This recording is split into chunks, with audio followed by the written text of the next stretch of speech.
Morning and evening, mates heard the goblins cry, "Come buy our orchard fruits, come buy, come buy.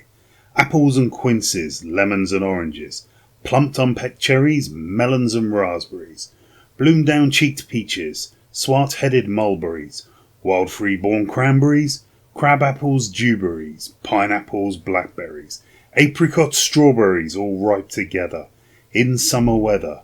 Morns that pass by, fair eves that fly, come buy, come buy. Our grapes fresh from the vine, pomegranates full and fine, dates and sharp bullaces, rare pears and greengages, damsons and bilberries, taste them and try, currants and gooseberries, bright fire like barberries, figs to fill your mouth, citrons from the south, sweet to tongue and sound to eye, come buy, come buy.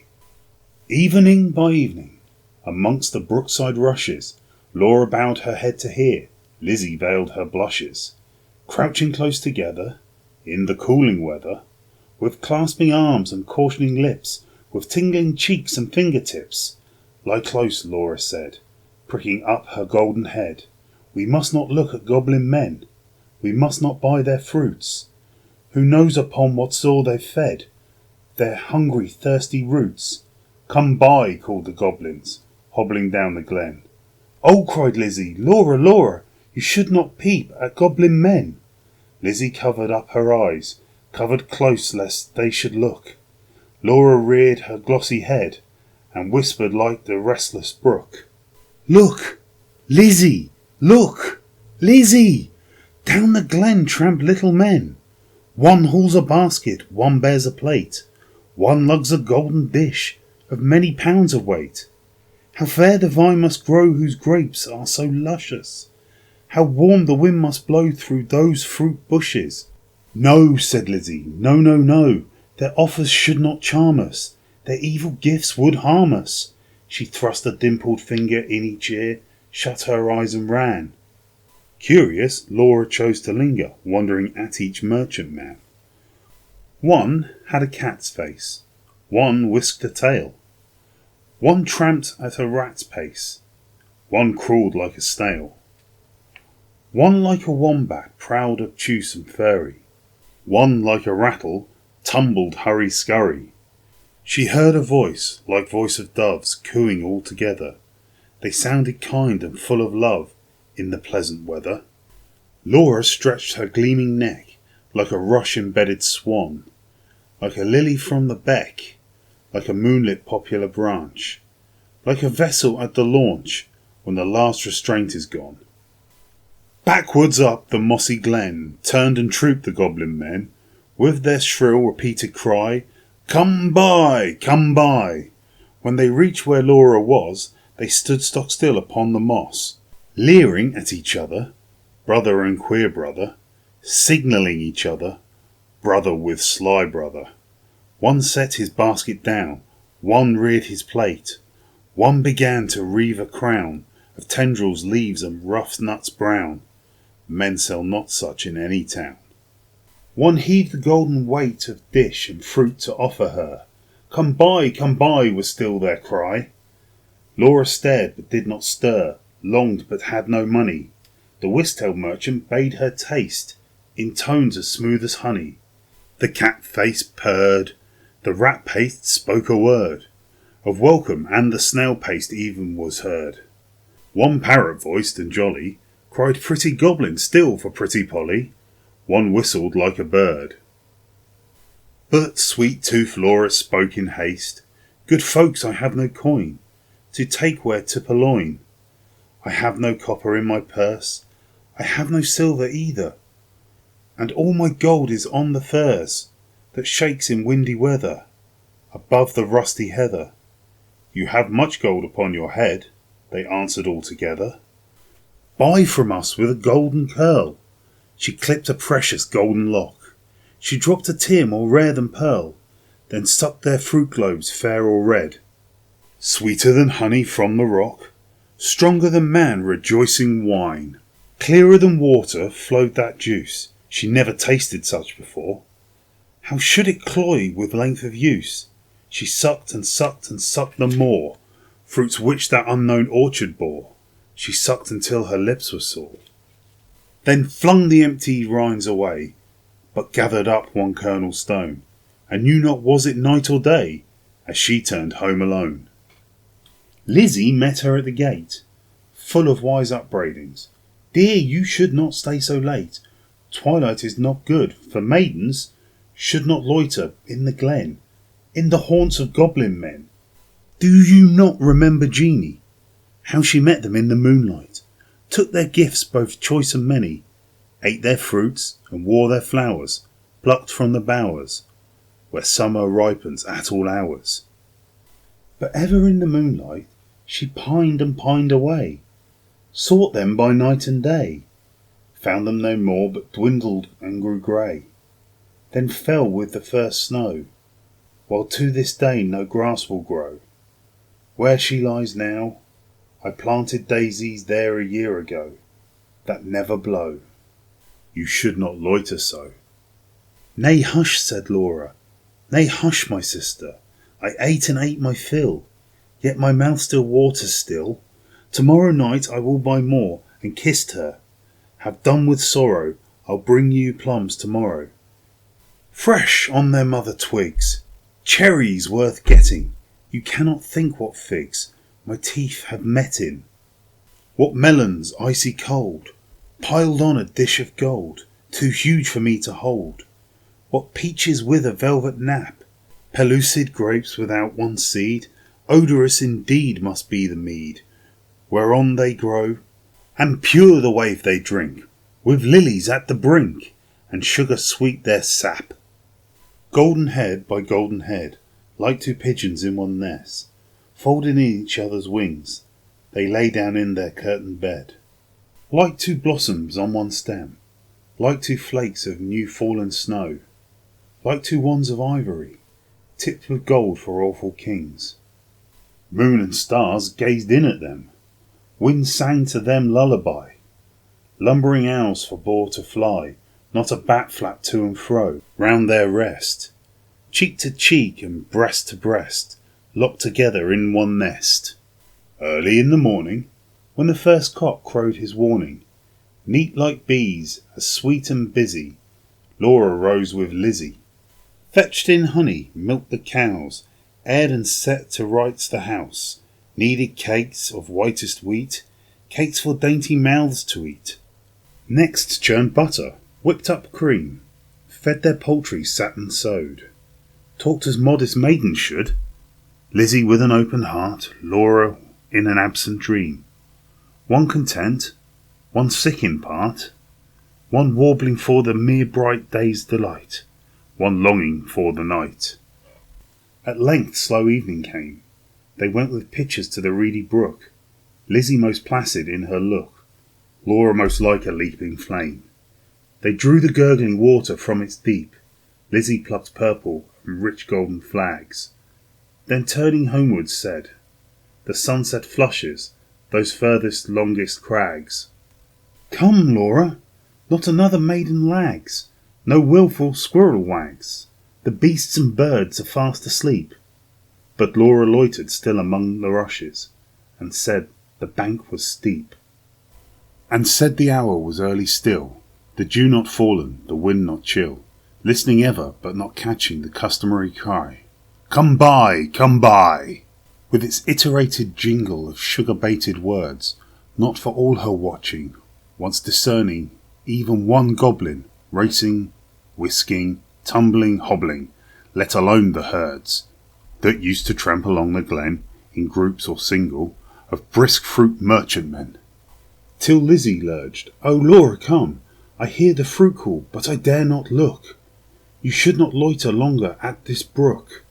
Come with me home. The stars rise, the moon bends her arc, each glowworm winks her spark.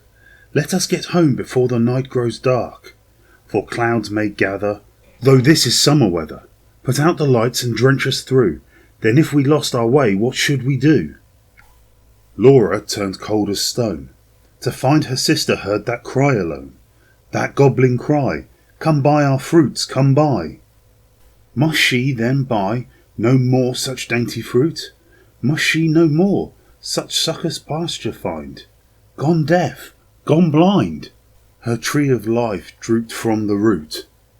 She said not one word in her heart's sore ache, but peering through the dimness, naught discerning, trudged home, her pitcher dripping all the way. So crept to bed and lay, silent till Lizzie slept. Then sat up in passionate yearning, and gnashed her teeth for baulked desire, and wept as if her heart would break. Day after day, night after night, Laura kept watch in vain, in sullen silence of exceeding pain. She never caught again the goblin cry, "Come buy, come buy!" She never spied the goblin men, hawking their fruits along the glen, but when the moon waxed bright, her hair grew thin and grey. She dwindled, as the fair full moon doth turn to swiftly decay and burn her fire away. One day, remembering her kernel stone, she set it by a wall that faced the south, dewed it with tears, hoped for a root, watched for a waxing shoot, but there came none. It never saw the sun. It never felt the trickling moisture run. While with sunk eyes and faded mouth, she dreams of melons as a traveller sees false waves in desert drouth, with shade of leaf-crowned trees, and burns the thirstier in the sand-filled breeze. She no more swept the house, tended the fowls or cows, fetched honey, kneaded cakes of wheat, brought water from the brook, but sat down listless in the chimney nook, and would not eat. Tender Lizzie could not bear to watch her sister's cankerous care, yet not share. She night and morning caught the goblin's cry, "Come buy our orchard fruits, come buy, come buy!" Beside the brook, along the glen, she heard the tramp of goblin men. The voice and stir poor Laura could not hear. Longed to buy fruit to comfort her, but feared to pay too dear. She thought of Jeanie in her grave, who should have been a bride, but who for joy's bride's hoped to have, fell sick and died, in her gay prime, in earliest winter time, with the first glazing rime, with the first snowfalls of crisp winter time. Till Laura, dwindling, seemed knocking at death's door. Then Lizzie weighed no more, better and worse, but put a silver penny in her purse, kissed Laura, crossed the heath with clumps of furze, at twilight halted by the brook, and for the first time in her life began to listen and look. Laughed every goblin, when they spied her peeping, came towards her hobbling, flying, running, leaping, puffing and blowing, chuckling, clapping, crowing, clucking and gobbling, mopping and mowing, full of airs and graces, pulling wry faces, demure grimaces, cat-like and rat-like, rattle and wombat-like, snail-paced in a hurry, parrot-voiced and whistler, helter-skelter, hurry-scurry, chattering like magpies, fluttering like pigeons, gliding like fishes, hugged her and kissed her, squeezed and caressed her, stretched up their dishes, panners and plates, look at our apples, russets and dun, bob at our cherries, bite at our peaches, citrons and dates, grapes for the asking, pears red with basking, out in the sun, plums on their twigs, pluck them and suck them, pomegranates, figs. Good folks, said Lizzie, mindful of Jeanie, give me much and many, held out her apron, tossed them her penny. Nay, take a seat with us, honour and eat with us, they answered grinning, our feast is but beginning, night yet is early, warm and dew pearly, wakeful and starry, such fruits as these no man can carry. Half their bloom would fly, half their dew would dry, half their flavour would pass by. Sit down and feast with us, be welcome guest with us, cheer you and rest with us. Thank you, said Lizzie, but one waits at home alone for me, so without further parley, if you will not sell me any of your fruit, though much and many, give me back my silver penny. I tossed you for a fee. They began to scratch their pates, no longer wagging, purring, but visibly demurring, grunting and snarling. One called her proud, cross-grained, uncivil, their tones waxed loud. Their looks were evil, lashing their tails. They trod and hustled her, elbowed and jostled her, clawed her with nails, barking, mewing, hissing, mocking, tore her gown and soiled her stocking, twitched her hair out by the roots, stamped upon her tender feet, held her hands out and squeezed their fruits against her mouth to make her eat. White and golden Lizzie stood, like a lily in a flood, like a rock of blue-veined stone, lashed by tides obstreperously, like a beacon left alone in a whoring, roaring sea, sending up a golden fire, like a fruit-crowned orange tree, white with blossom, honey sweet, sore beset by wasp and bee, like a royal virgin town, topped with gilded dome and spire, close beleaguered by a fleet, mad to tug her stranded down. One may lead a horse to water, 20 cannot make him drink, though the goblins cuffed and caught her, coaxed her and fought her, bullied and besought her, scratched her, pinched her black as ink, kicked and knocked her, mauled and mocked her. Lizzie uttered not a word, would not open lip from lip, lest they should cram a mouthful in, but laughed in heart to feel the drip of juice that syruped all her face, and lodged in dimples of her chin, and streaked her neck which quaked like curd. At last the evil people, worn out by her resistance, flung back her penny, kicked their fruit, along whichever road they took, not leaving root or stone or shoot.